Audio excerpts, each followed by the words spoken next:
तुम प्रेमी क्यों नहीं? शेखर ने मुझे बताया प्रेमी और पति में अंतर। भाग 1।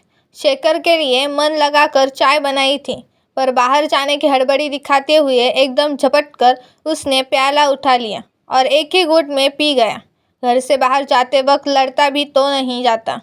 वह तो दिन भर बाहर रहेगा और मैं पछताती रहूंगी। ऐसे समय में उसे घूरने के सिवा कुछ कर ही नहीं पाती।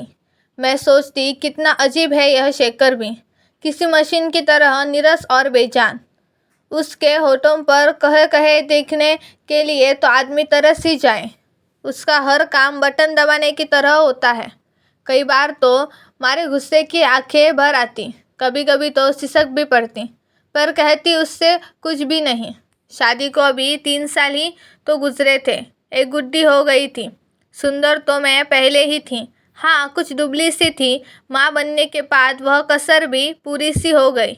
आईने में जब भी अपने को देखती हूँ तो सोचती हूँ कि शेखर अंदर से अवश्य मुर्दा है, वरना मुझे देखकर जरा सी भी प्रशंसा न करें असंभव है। कॉलेज में तो मेरे लिए नारा ही था, अगर एक अनाथ सो बीमार। दूसरी ओर पड़ोस में ही किशोर बाबू की लड़की थी नीरू। बस सामान्य सी कदकाठी की थी, सुंदरता के किसी भी मापदंड पर खरी न उतरती थी, परंतु वह जिससे प्यार करती थी वह उसकी एकाएक अदा पर ऐसी तारीफों के पुल बांधता कि वह आत्मविभोर हो जाती। दिन रात नीरू के होठों पर मुस्कान थिरकती रहती। कभी कभी उसकी बहनें ही उससे जल उठती। नीरू मुझसे कहती, क्या करूँ दीदी, वह मुझसे खूब प्यार भरी बातें करता है, हर समय मेरी प्रशंसा करता रहता है, मैं मुस्कुराऊँ कैसे नहीं। कल मैं उसके लिए गाजर का हलवा बना कर ले गई तो उसने इतनी तारीफ की कि मेरी सारी मेहनत सफल हो गई। वास्तव में नीरू की बात गलत न थी। अब कोई मेहनत करके आग की आंच में पसीने पसीने होकर खाना बनाए और खाने वाला ऐसे खाए जैसे कोई गुनाह कर रहा हो, तब बनाने वाले पर क्या गुजरती है यह कोई मुक्तभोगी ही जान सकता है। जाने शेखर ही ऐसा क्यों है, कभी कभी सोचती हूँ। उसकी अपनी परेशानियाँ होंगी जिनमें वह उलझा रहता होगा। दफ्तर की ही क्या कम भाग दौड़ है। बिक्री अधिकारी है, आज यहाँ तो कल वहाँ है।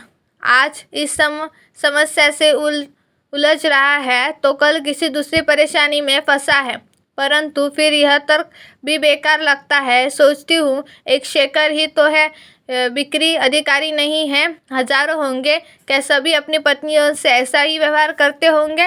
वैसे आर्थिक रूप से शेखर बहुत सुरक्षित है। उसका वेतन हमारी गृहस्थी के लिए बहुत अधिक ही है। वह एक भरे पूरे घर का ऐसा मालिक भी नहीं है कि रोज नई नई उलझनों से पाला पड़े।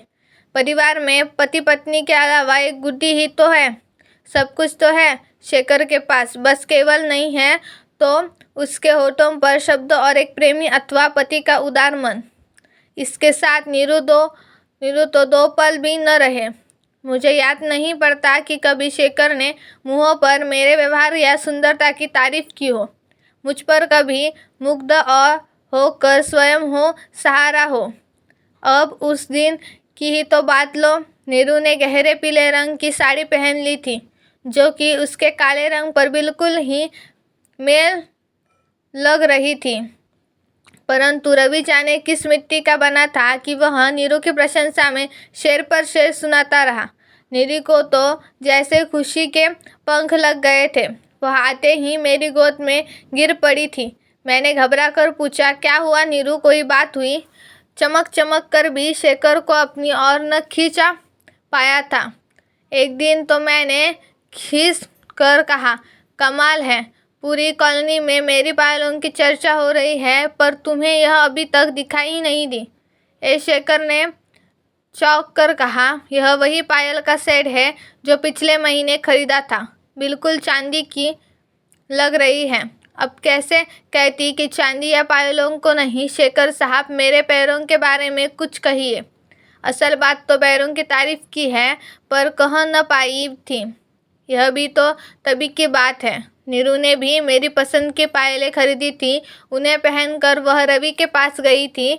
बस जरा सी ही तो उनकी झंकार होती थी, मगर बड़ी दूर से ही वे रवि के कानों में बजने लगती थी। रवि ने मुग्ध भाव से उसके पैरों की ओर देखते हुए कहा था, तुम्हारे पैर कितने सुंदर हैं नीरू।